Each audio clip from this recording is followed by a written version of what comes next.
এটা হচ্ছে একটা নতুন ক্লাচার, যেটা আমি একবার দুবার ব্যবহার করেছি। না না, বলতে হবে, আমাকে বলতে দাও। আমি একটা স্বাধীন মানুষ, আমার বলার ইয়ে নেই, অধিকার নেই। এটা কি হয়েছে, ক্লিপটা আমার চুল থেকে টেনে খুলে নিয়ে, মানে আবার, তার মানে এটা তুই করেছিস? পোস্ত বাড়িতে একটা ঠিকঠাক ক্লাচার আমি রাখতে পারবো না, একটা না। পোস্ত আবার চাদরটাকে খুলেছে, দূর বাবা। পোস্ত কি করছো ওটা? তোমার কথাই বলছি, তোমার কথাই তো বলছি আমি। এবার পালাবে, এবার এটাকে নিয়ে পালাবে। এটা কেন করেছো তুমি? কোনো লজ্জা নেই।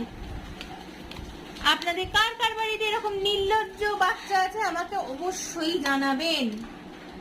বুঝতো ওরকম করিস না, বুকে ব্যথা লাগে এখন, এক একটা ক্লাচারে প্রচুর